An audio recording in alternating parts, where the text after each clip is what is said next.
Y'all in the winning circle, shot some squares though. You in the killing fields, ignoring the scarecrows. Yeah, ho, I'm Benny Blanco in the last scene, making the power play high off for caffeine. This is a tag team, fantasy the bad dream. The male version of Kerry killing the class queen. Bati bloggers quit dodging my emails.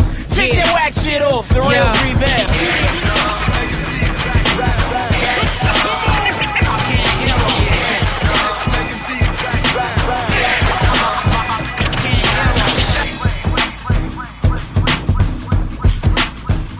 Welcome to the FreeLunch Podcast, home of the New South Movement. This is your boy Tight, one half of the FreeLunch Podcast duo, and I got the main man BG with me. BG, how are you today, sir? I am BG, the 27 kid. FreeLunch Podcast is the show, and we have another exciting interview.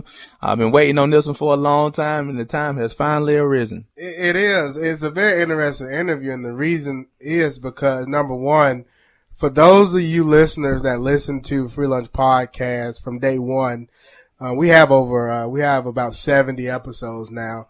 But our first set of podcasts centered around living your truth and really looking back at your life's journey and doing a bird's eye view perspective of some of the intangible and tangible skills that you had inherited along the way, and trying to use those to figure out how to apply that to your purpose and your calling, and how to essentially understand what your passions and how to marry those with your purpose. I say all that to say that as we continue this podcast series, it's important for us to bring on hosting guests and really to talk about living out your purpose, fulfilling your purpose, and finding a career that's more fulfilling to you. We have a special guest today. He is the CEO and founder of Rockport Institute, a institute that helps individuals learn and understand their skill sets and how to get into careers that allow them to fulfill their purpose. But I don't want to just leave it there that he's the CEO of that particular institute, but he is also a best-selling author for a novel that I'm sure we're gonna discuss here soon. But also he actually was able to autograph BG and I a copy, which whenever I get anything that's free, I'm going to take it and take advantage of it. Very appreciative. But the name of the book is The Pathfinder, How to Choose or Change Your Career for a Lifetime of Satisfaction and Success. And no further ado, I'd like to introduce to the FreeLunch Podcast family and audience, Mr. Nick Lore. How you doing, Mr. Hi, I'm doing great. It's great to have you guys here today. It's great to be here. It is. So since we walked into the place, we've been welcomed, BG. I feel like I'm at home. And we've only been here for 10 minutes. How you feel? I feel the same way. A lot of hospitality. Hospitality does not only rest in the South, but it's here on the East Coast. It is. In this beautiful area, beautiful home. And, you can feel the peace and the tranquility. And I think that some of that may come along with what we're going to be talking about today in terms of pathfinding and really living your truth. And I guess in some ways outside of the box, outside of what tradition and standard talks about. So you can definitely feel it. And like I said, we are extremely grateful for this opportunity to come and talk to Mr. Lore. So Mr. Lore, beautiful Saturday morning. You doing okay today? I'm doing great. I mean, I was out at a party until pretty late last night. Yeah, you told us about that. Other than that, was it worth it? Was it worth being out late for? It was really worth it. Yeah. So my voice is a little scratchy, people. So just forgive me for that. It's not my fault. It's my wife likes to stay really late at parties. That happens sometimes. It's all her fault. Yeah, that happens. So when BG and I were riding to find this particular place, we kind of started observing the scenery. We started to feel as though you strategically placed your institute at this location to help with the mindset, I guess, to help with the establishment for individuals that come and they're trying to get some coaching and some assistance. Would that be fair to say, or is that? Yeah, it's true. Plus, years ago when I decided to do this, I wanted to pick something to do that I had to live up to it. It's like if you want to be like a workout coach, mm-hmm. you can't get all sloppy and disgusting like me. You have to kind of keep it together. That's true. So it kind of forces you to do it just to have integrity, Yeah, that's true. So yeah, mm-hmm. that's right. So I've had to make sure I really enjoy my life, or I'd be a big liar. Yeah. So living we used to have an office downtown, and it was up the street from the White House, and every time the president needed a pack of gum, there'd be like all these sirens go by and everything, and wow. And then you could drink at 18 then in D.C., so there was a bar close by. I'd be there still working at 10 o'clock at night, and there'd be guys going, "Hey, man, I think I'm going to hurl." So this is much better, like leafy green. It is beautiful. It really is. It's a beautiful drive when we were going through the scenery. But a very interesting story. So, BG, FreeLunch Podcast has really become a way of life for me. I know you as well. And so the way I met Nick is I was at a 10th year anniversary for Busboys and Poets. Mm-hmm. And so at that particular event, that's where Bill Ayers was there, Angela Davis was there. One of the moderators said, "Has anyone ever written a book?" And I turned around, and right behind me, Nick had raised his hand to identify the fact that he had written a book. So, later that day, I kind of wanted to just understand and get a sense of what book he had written. Long story short, we got into some conversations. He introduced himself, and I went and I started studying up on Mr. Lore and trying to understand what it was that he exactly doing, because I'm always looking for guests to be on the podcast.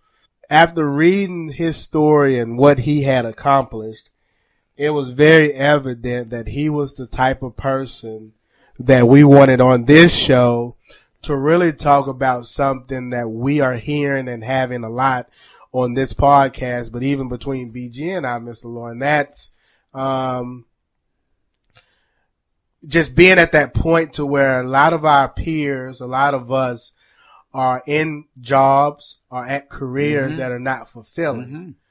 Your book in a lot of ways talks about finding the perfect career for yourself, and even your institute that you started.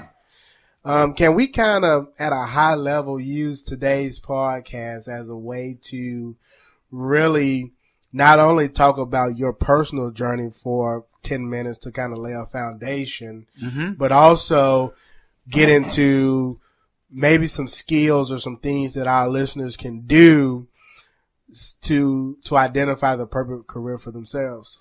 That's exactly what I'd like to do. I don't care about my story that much, but what I'd like all of you out there is to have some clues about how to make good choices and how to wind up in a career that's a great fit. So I'm going to try to do that, and I hope I can. No, you will, but just for 10 minutes or so, I was reading the about page on your website.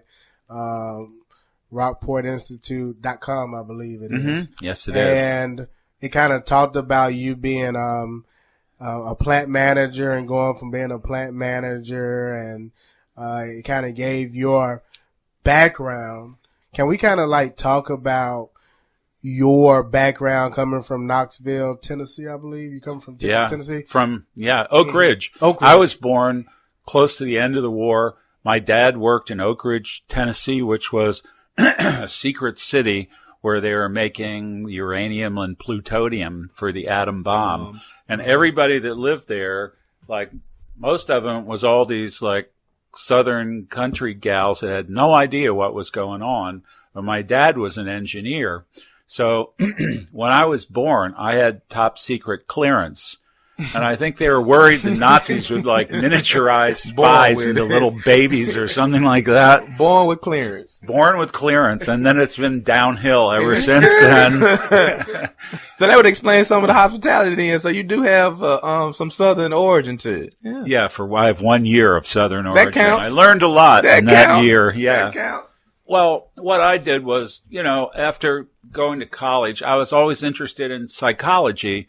But back then, psychology was pretty much about what's normal, what's wrong, and how do you fix people.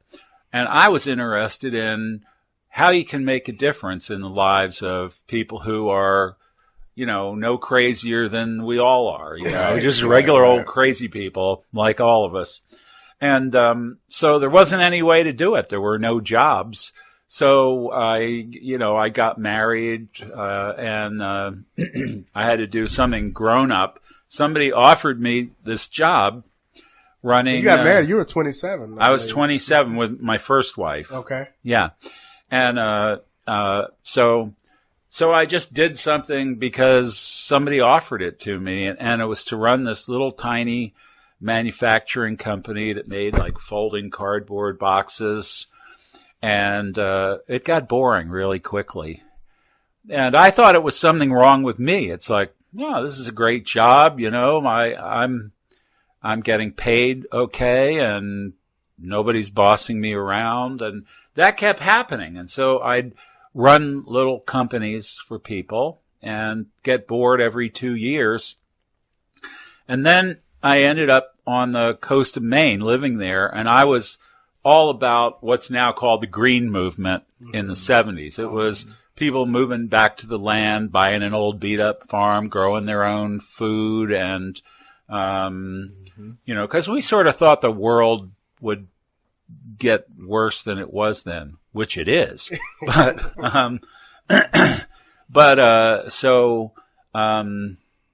While I was there, I was running a company that did energy conservation, a little bit of solar research. I had an organic farm. That was back in the days there weren't even any organic food stores. We were real radical pioneers in that. Everybody laughed at us. And, but now even Walmart has organic food.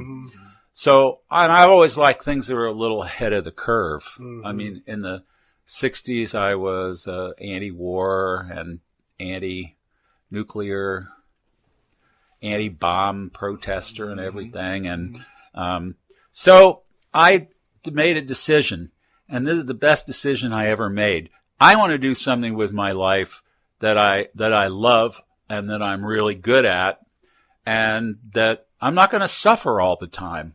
And I look out there, and most people are suffering.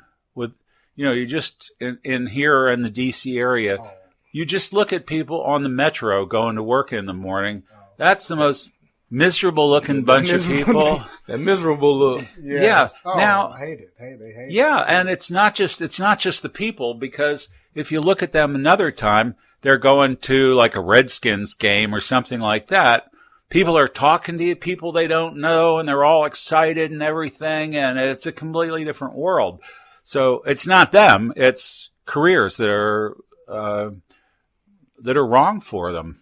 So anyway, that's what I did way back then. Was I decided to invent modern career coaching, and I named it career coaching back then. And so that's what I've been doing since 1981, is figuring out ways to help people pick careers. And then we've coached something like 15,000 people through making a choice. So that's my story. So talking about those people and that miserable look that they have, and a lot of us do have that from Monday through Friday. Some people 7 days a week are dealing with that. What have you found to be some of the main reasons that people find themselves in that degree of miserableness? Well, it depends. If you're miserable 7 days a week, you're just miserable. Period. It's just miserable. That's just it. Yeah. Well, you just have maybe a lot of things going wrong in your life.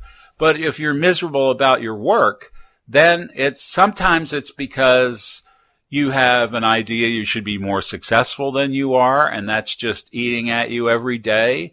Sometimes it's because you're working for a company, an evil company that doesn't care about people. Sometimes but a lot of the time, probably most of the time, it's because your work doesn't really fit you that well. And, and both of you love this thing that you're doing. You can see there's like a joy and enthusiasm, kind of playful quality. You're really having fun doing it. And I don't think a career has to be like that all the time.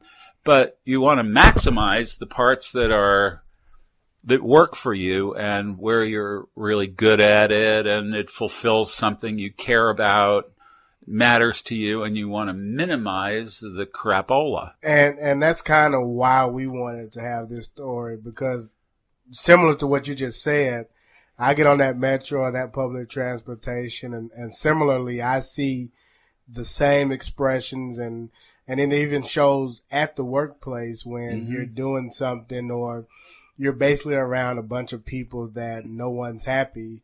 And I actually came up with the slogan that I would say I called work almost a sick hospital. Yeah, it is like that. It's almost like a sick hospital where a bunch of people go that aren't happy and really aren't passionate about what it is that they're doing. What are some of because we really want to get into the meat and the potatoes of number one, discussing some of the skills and some of the techniques that we could use at an earlier age. I believe that if we could take some of the things that you're teaching at your current institute earlier in a young person's life, then they would be able to essentially not go through some of the decisions or some of the hardships that we make later in life because of lack of knowledge or what have you. Most of what I'm going to say is really practical, but the first thing's a little philosophical. And that is that, there's a lot of people that are more committed to just complaining than they are to doing something about it. Those are those people that put up Dilbert drawings or something, like Dilbert cartoons, or, there's a lot of people that actually love it the way it is. They like it exactly the way it is. They never admit it, but they're never going to do anything about it. Yeah. And there's a lot of people, everything, talk, but what people talk about means nothing. It's what they're going to do that matters. And so that's really the first thing is, it's not a matter of a lack of opportunity. Yeah, there's a lot of lack of opportunity, and the opportunity in our society is never going to be even and fair. But what it really is, it's a lack of possibility. So you have to be able to think, well, it could be possible for me to do something that's a good fit. So if you don't have that, you're only going to fall into it by accident. So you have to be, and you guys have done that with what you're doing here. You came up with an idea and you knew that you wanted it to be self-expression and all that. So you saw it as, hey, maybe we could. Hey, maybe we could.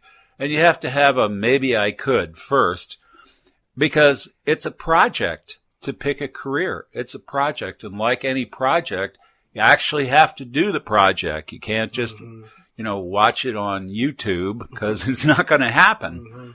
So that's the first thing, is what you do is make picking a career a project. Just like anything else important in your life is a project. Then after that, the way to go about it is a little bit like a detective show.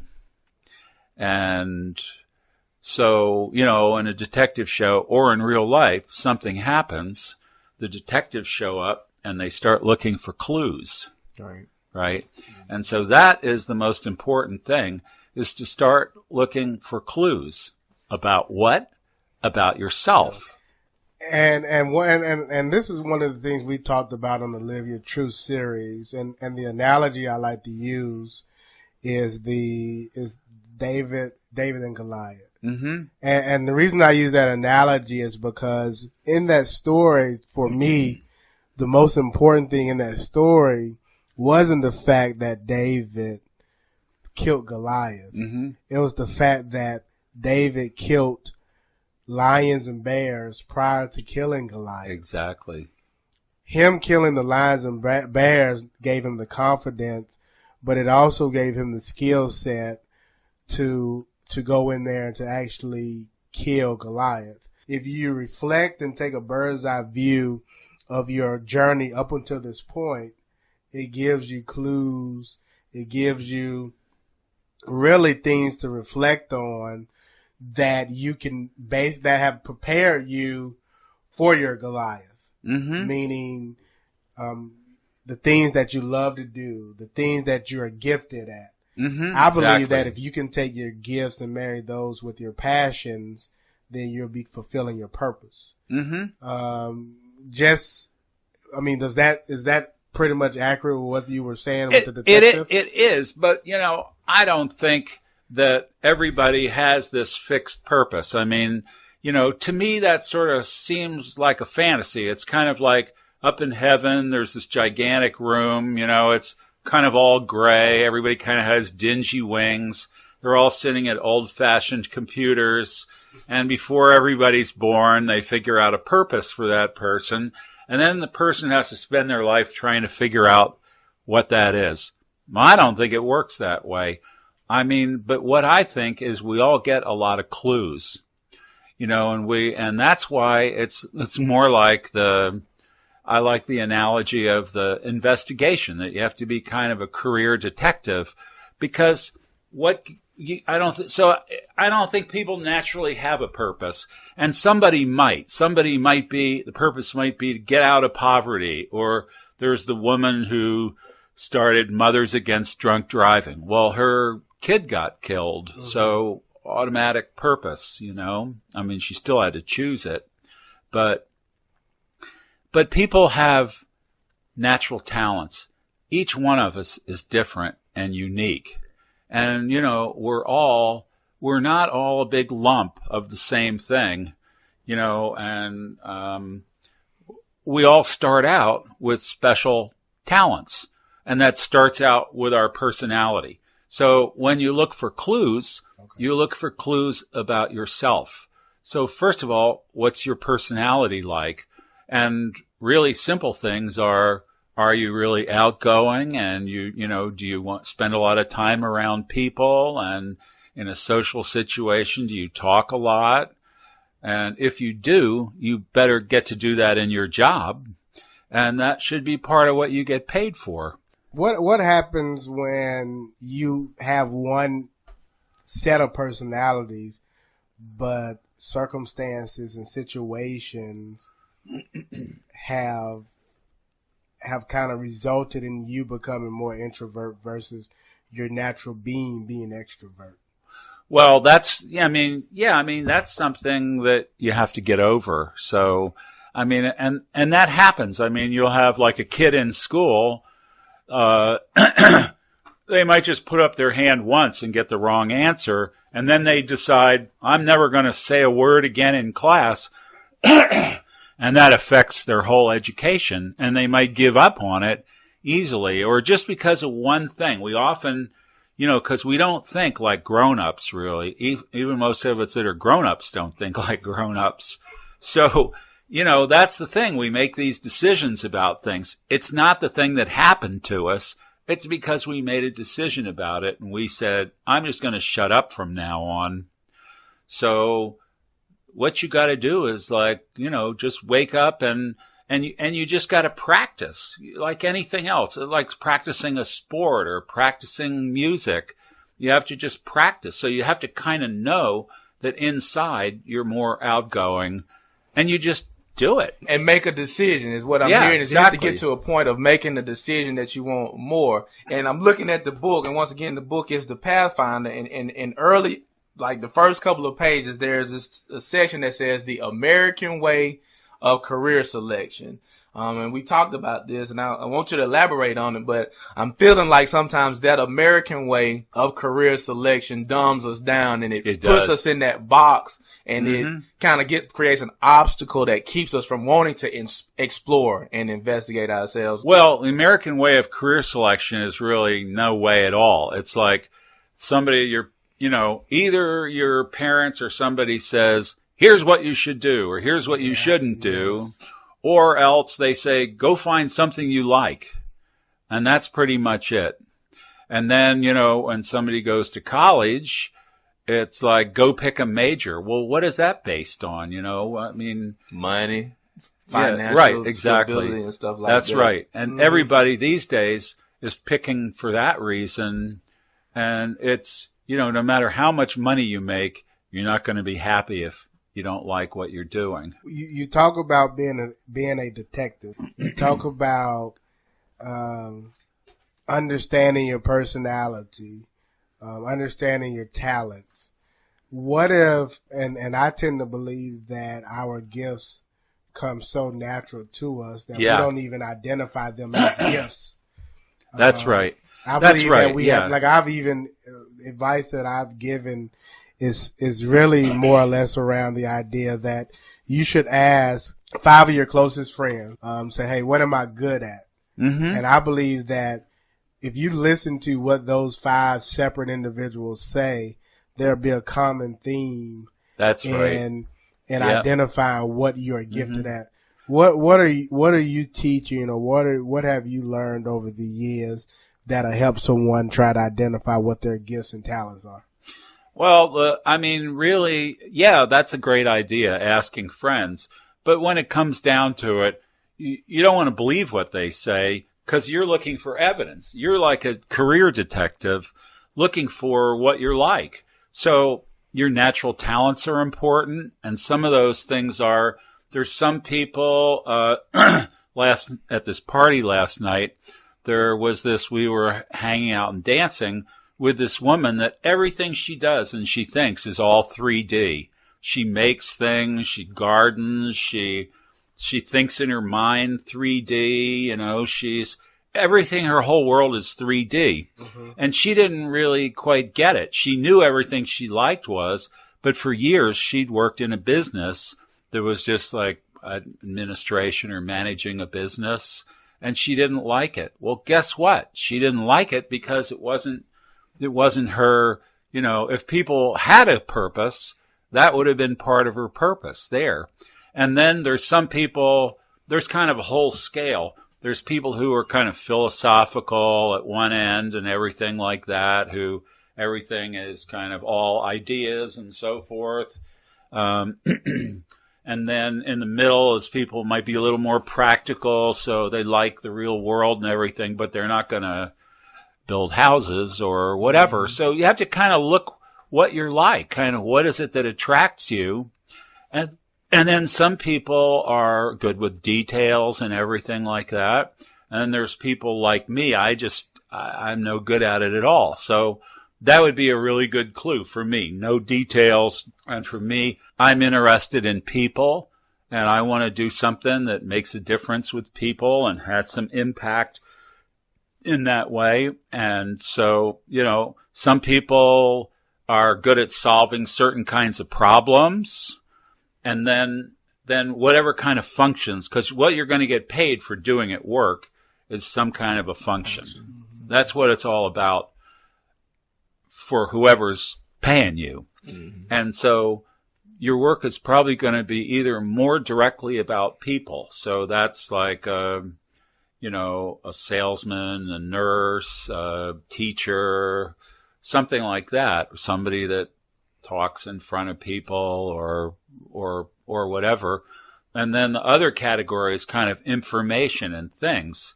So that goes from everybody to somebody that's editing an article to somebody that's a songwriter. That's all kind of I'm not looking at the difference between creative and boring. It's a world. It's the world of information. And all the computer guys, we know, right? They're all about things. Most of them maybe not so good with people.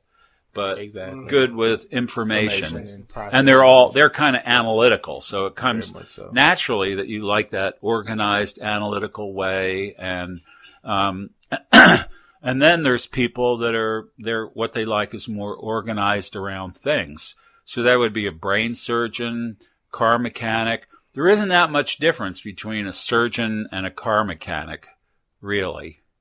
It's kind of the same job. Thing, it's just the human body's a more complicated car, I guess. So those are the kinds of clues.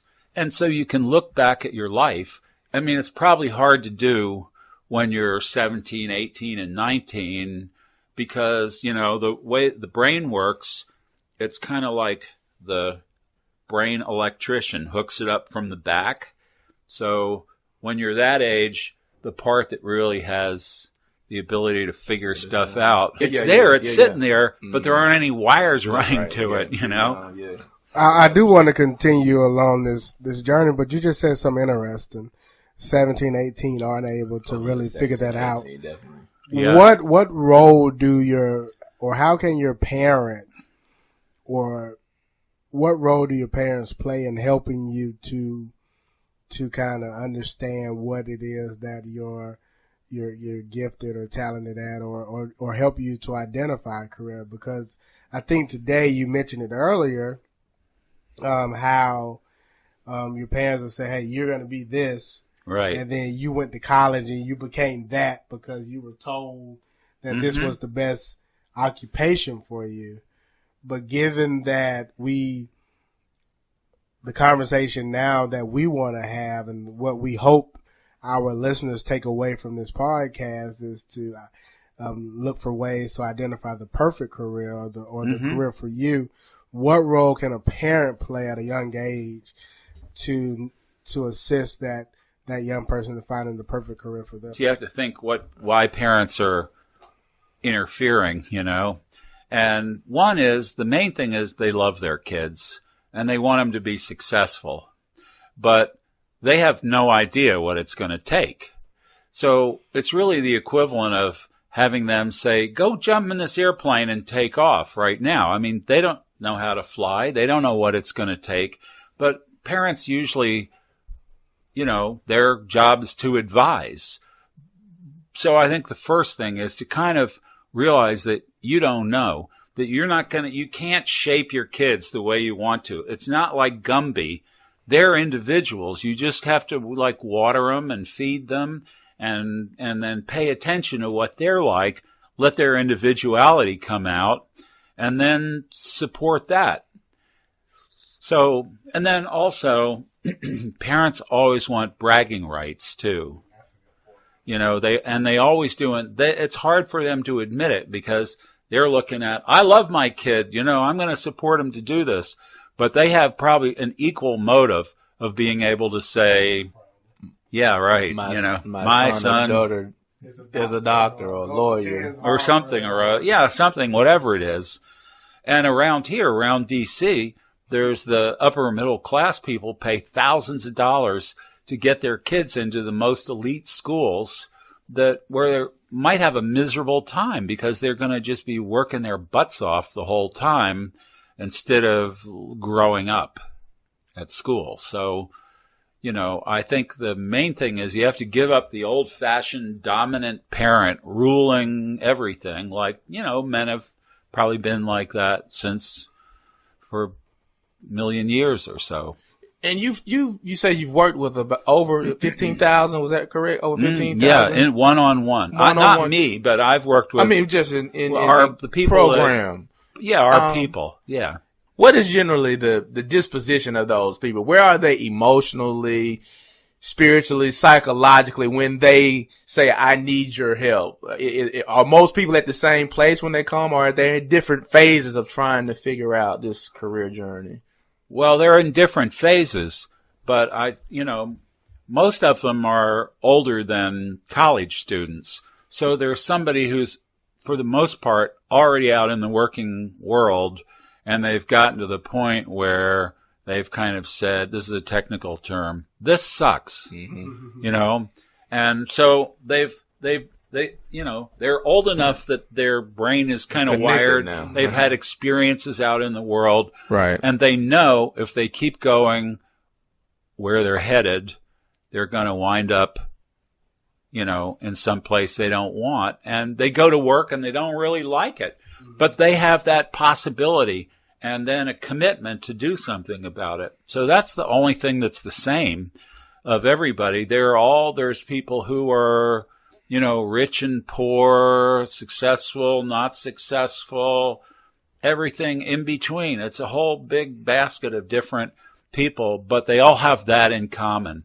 They all say, I'm going to do something about this. I'm not going to put up with having a mediocre life. So would you say probably maybe 40 plus if we had to make an age demographic somewhere about there? 25 to 50 mostly. Okay. And then we also have students too, and some of our coaches like working with students, and some people we've trained do that. I mean, personally, I like working with somebody who's at the point where they can say, I'm going to go for it. Yeah, that's an interesting point, because it'd be great to have that information as young as possible so that you can really start and dive in. Well, they should do that. That's a whole different conversation. It's like the whole educational institution is totally failing. Oh, I mean, 100%. if you took from every college in the country and you had 100 students and you said, okay, raise your hand if going to career services helped you pick what you were going to do, probably almost none of those students would say that it helped. It's totally bankrupt. They don't really care about that. And they'll let you, major in Polynesian philosophy or something like that. There's only one new job every century in that field,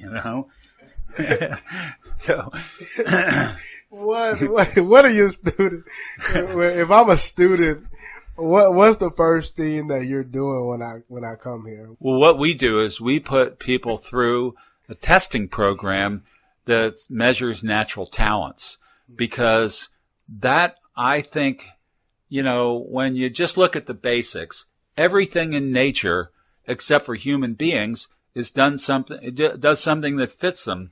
The lion is perfect in the plains of Serengeti. It has the perfect talents. It has the perfect nasty personality.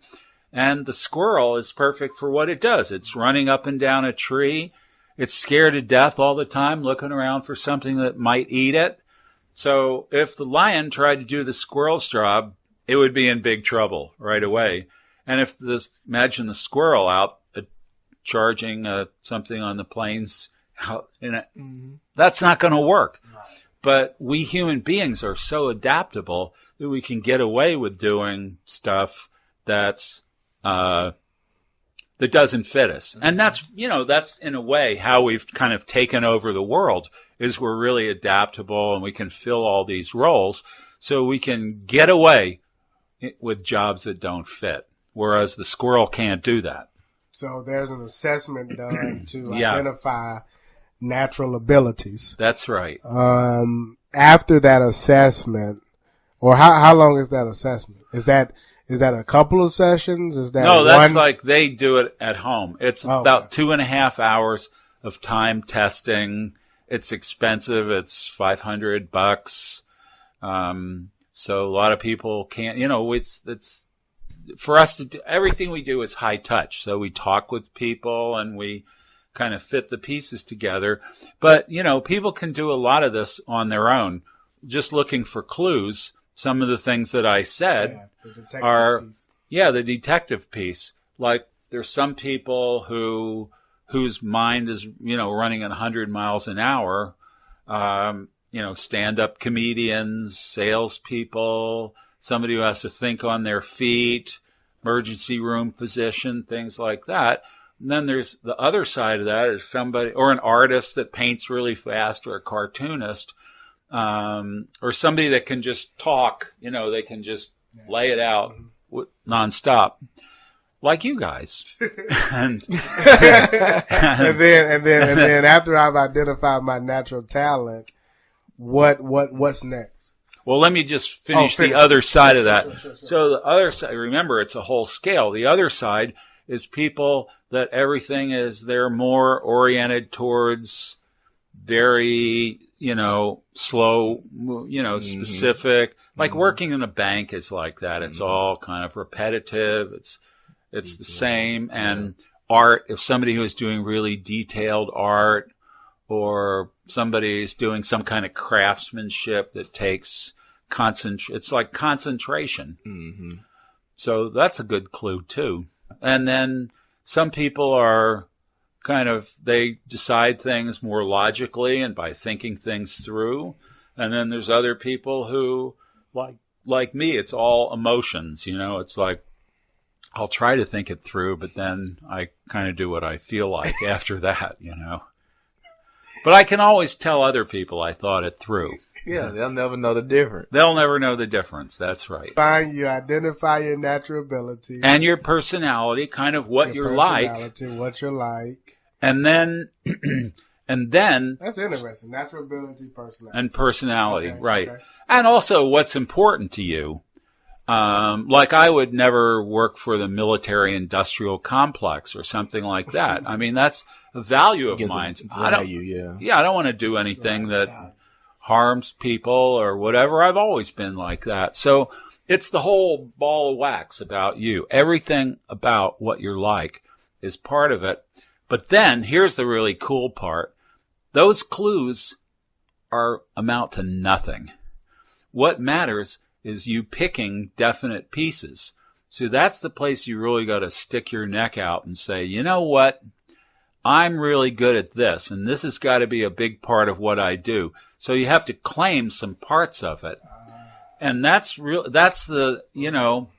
claiming it. It's like all the information and finding it all out. That's just the beginning. But like back to the detective analogy, all those shows are about working the clues, right? And they all have all the love stories and everything mixed in. But that's what they're doing. They're trying to find the guilty person. And what you're trying to do is find some definite pieces of what you're going to do. When you say claim it, so is there a process to claim it? Or do you just say, hey, this is what I'm going to do? Pretty much that's all there is. Really. I mean, because the reason I say that is that's because true. But that's important because, like you said, there's a lot of information out there. We'll go back and we may do this natural abilities and personality, and now what I see is all this information. Well, the information is. What do you do with that information? Is not really the heart of it. It's first of all, it's not the information is the booby prize. What's important is what you get in your bones. What you can say, oh yeah, I'm like this. This is important. And you can move from that.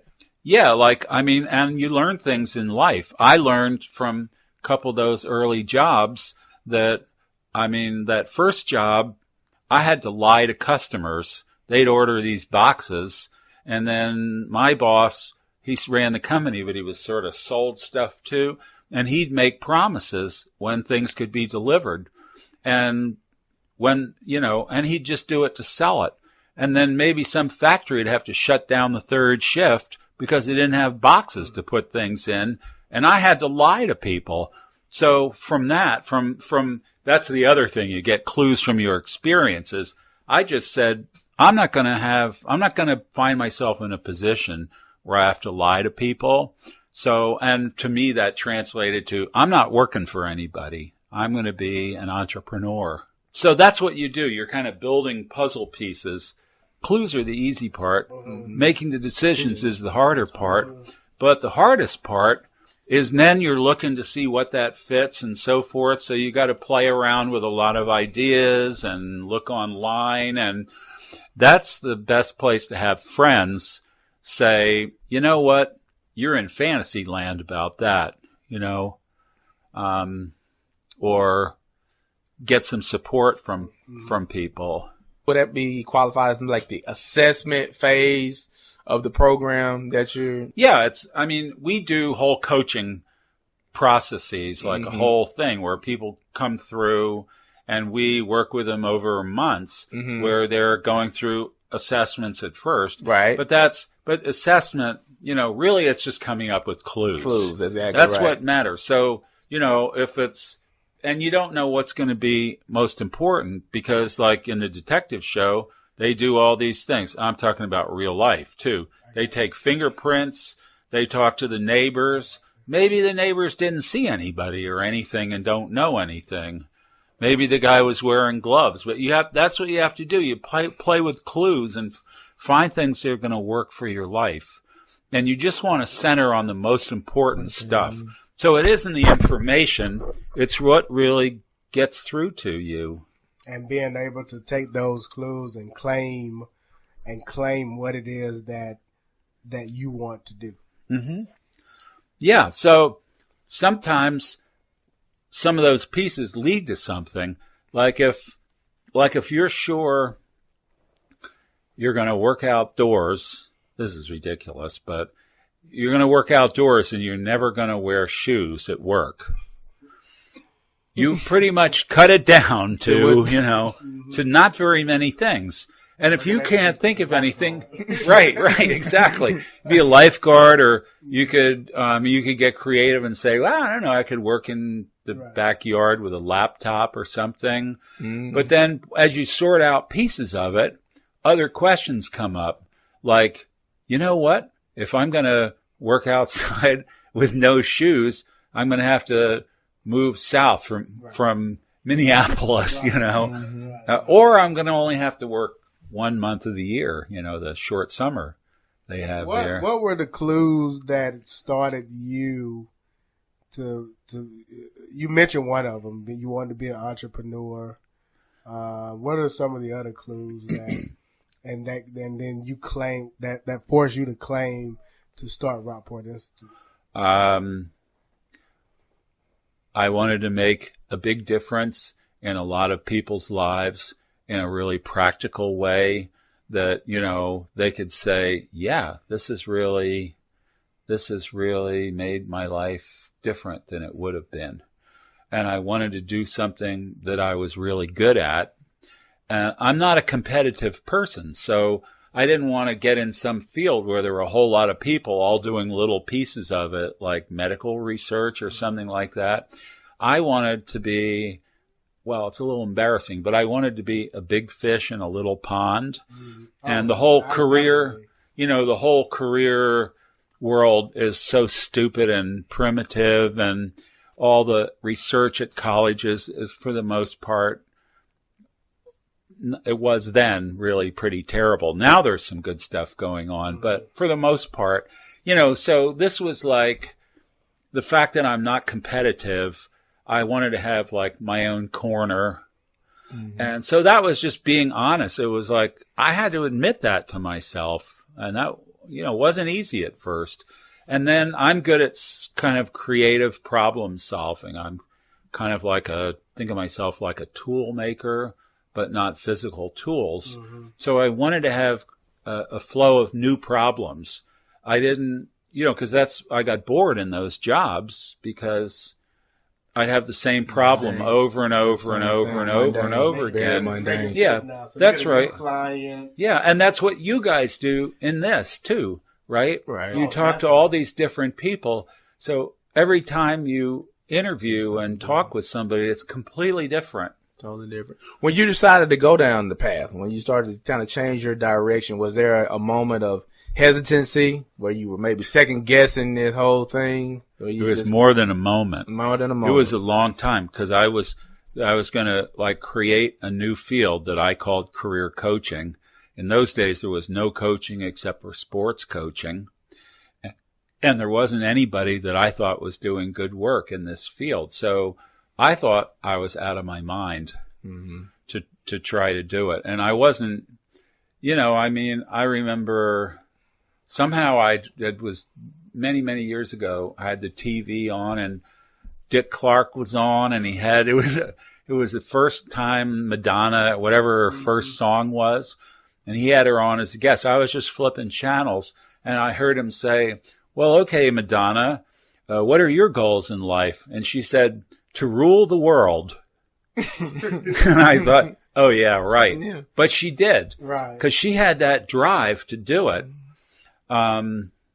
And so I don't think she had a lot of doubts, you know. I don't.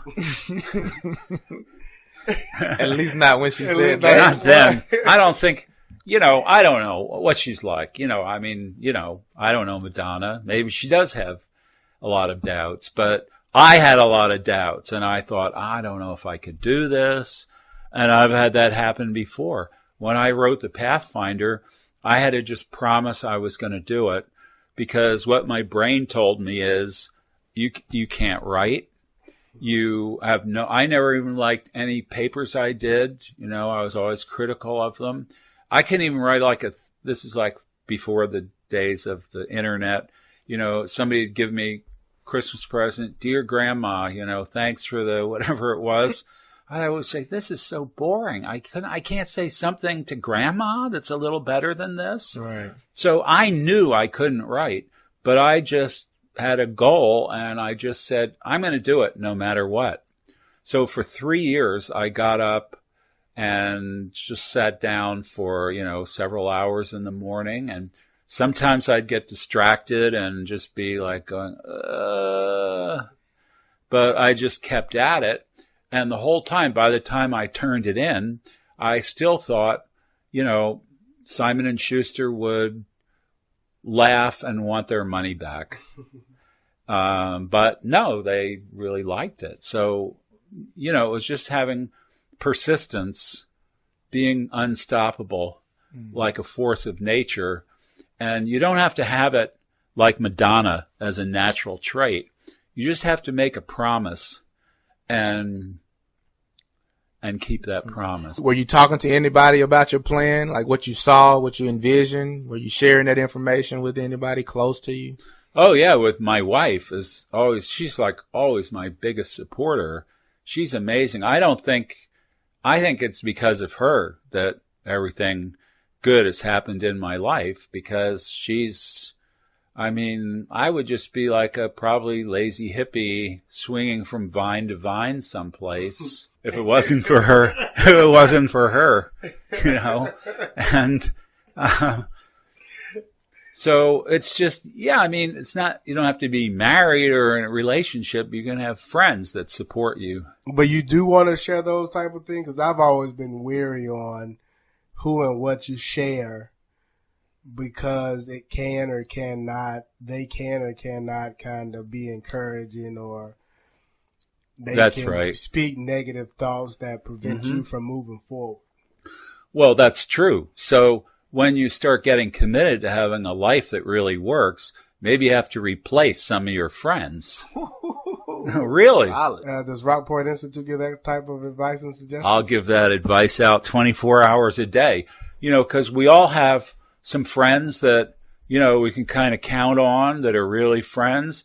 And we have some people that just kind of like keep our bull crap the same. Because if we ever started getting better, it'd make them look bad to themselves, right? True. And that's it. And I've thought that too. I've had a friend who, just the other day, I had a friend telling me about I won't go into the story, but somebody who was all of a sudden making millions of dollars. I was so envious, you know, and I just, you know, you want people that, when the friendship's about you, it's not about them. They're really a friend. Mm-hmm. They're on your side. Okay, you share some more, just at a real quick high level, some more key takeaways that you think this audience should take with them? Well, just to do like the little, you know, whatever it's called, little pitch.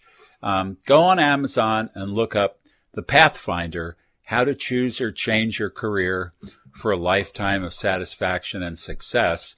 So that's like the 450-page, $10 version of what I'm saying now. So it's like the same philosophy, and it isn't something you have to read the whole thing. You don't have to wade through a book like that. It's just like, look at parts of it that make sense to you, and that's what it's for. It's to be a guide.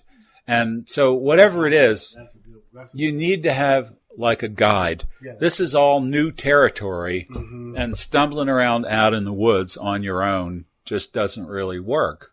So whatever you do, you want to have something that's a guide. It could be a mentor or whatever. And I just looked at it quickly, and it is all of that. It's a guide, and it has it broken down as an outline. It covers all the things we talked about with personality traits and the interpretation of those personality traits. And one of the sections that also caught my attention is when you get stuck. We kind of talked about how friends and close people around you can sometimes be an obstacle. But what do you do when you're going down the process and, you know, things may start looking bleak?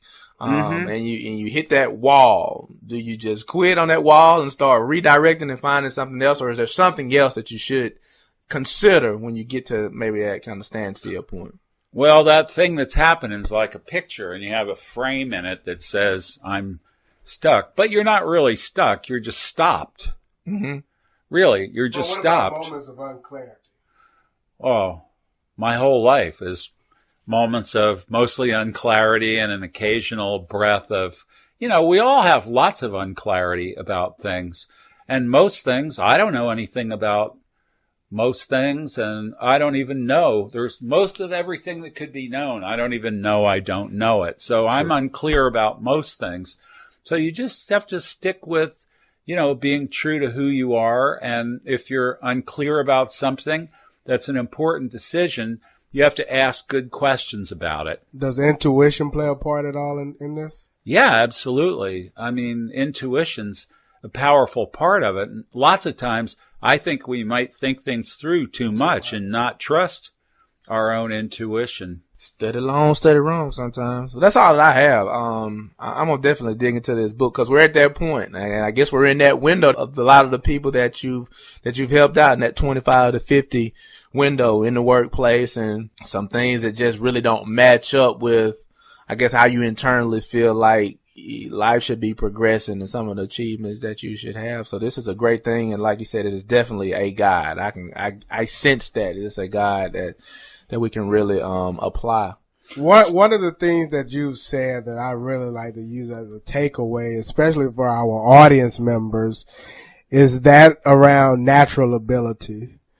I think that we've manufactured and just living in this society, a lot of things have been manufactured so much so that we have forgotten how to be human beings. That's exactly. And because we've forgotten how to be human beings, we've forgotten how to rely on our natural instincts and our intuition and those things that come with us as being human beings. And you've labeled that as natural abilities and being able to see our natural abilities and personalities. My key takeaway, and really for our audience members, is really figure out a way to disconnect from technology, disconnect from society, and really learn who you are and really investigate and be that detective with your natural ability, identifying what your natural abilities are and understanding your personalities.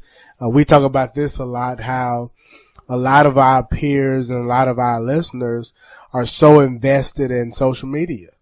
That's right. And Facebook, Twitter, Instagram, and seeing stories that are being portrayed by cohorts and trying to live that lifestyle, or trying to use those same media outlets and social media platforms to portray a lifestyle and not being natural and having that natural ability and who they are. So, for me, and as we drove through this neighborhood to get to this particular location, I think that we all should just take that path and that journey to just become more of a human being and understand what it is to be a human being and identify our natural abilities. Absolutely. I mean, you just said better than I could what I was thinking about and was going to say. And that's like on Facebook and all those places, you're really trying to sell yourself as this character. And but you really aren't that character. You're a human being. You're a complicated, amazing human being, and you have to just be with exactly what you said. That's the heart of it all. That's the heart of it all. So, thank you, Nick, for allowing us to partake in this conversation. I know when we were trying to plan this, I know you may have even had doubts to see how we could make this be entertaining, but I think we just really summarized and we really provided this audience. In a lot of ways, it's not so much as being entertaining, but it's providing a platform for our audience members to learn. Our podcast is essentially becoming a digital library where generations will be able to come and listen to this episode or listen to the previous 60 episodes that we've done. And our goal and our hope is that they can take something from it. Mm-hmm. And I say all of that to say that you provided some very knowledgeable, very tangible gifts that when they do come and check out this particular episode, using the library analogy, there will be some takeaways that they can take that are practical and that will help them to jumpstart, initiate a career change or choosing a career that's going to be satisfying for them. Before we get out of here, we do have to talk about something very important. How did you feel by having your work acknowledged by presidents of the United States? Well, that's amazing. I mean, to have Bill Clinton say, good job, dude, I was looking for the quote. I wanted to read it. I don't know if it's on the book. It's on our website. But, that's a little fragment of it.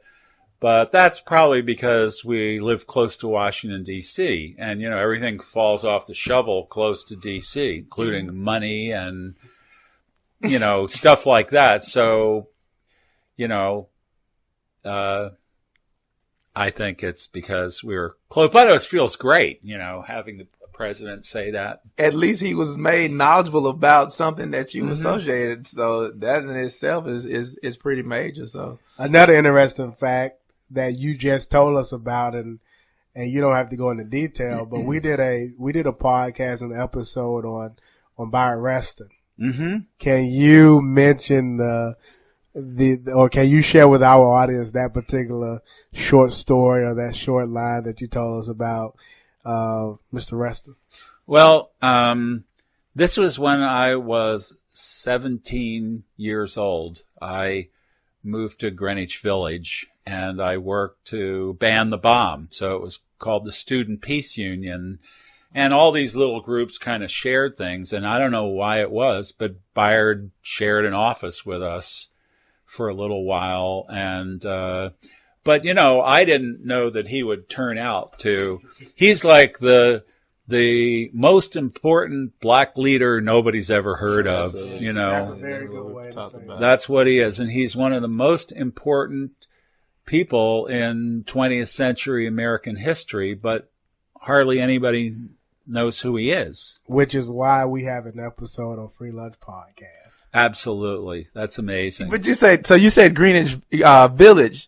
That there was a lot of movement going on in that particular area, a lot of creativity, arts, a lot of social conversation, music and things like that was pressing the culture forward and the country forward during that period of time. Do you think that your experience and your time there might have kind of motivated you to having this somewhat of an out of a box, this desire to explore and really kind of fulfill your self? I think it was pretty out of the box to move there at 17 because I was just like an innocent kid, but I wanted to,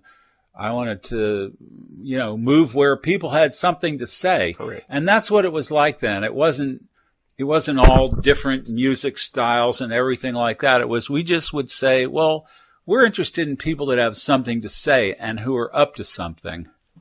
And that's what it was in those days. How can the people, if they were interested in Rockport Institute or connecting with you, you have a website or anything you want to leave on the podcast? Sure. It's rockportinstitute.com. Very simple. And BG, how can the people reach us? FreeLunchPodcast.com for podcasts and blogs. Also for your commentary, let us know what you think on Twitter, FreeLunchPodC. Also check for our pictures and videos on Instagram, FreeLunch Podcast, and for our video interview versions, YouTube, FreeLunch TV. This has been another great episode. I hope you, the listeners, can take something away from this particular conversation. Definitely go out. If you're more interested in learning about choosing a better career, the Pathfinder, how to choose or change your career for a lifetime of satisfaction and success. It is available on Amazon.com. It is a bestseller. So go out, purchase the book. This is the FreeLunch Podcast, home to the New South movement. I am Tight, and we got the main man BG with us. Yep. And we out of here. FreeLunch Podcast.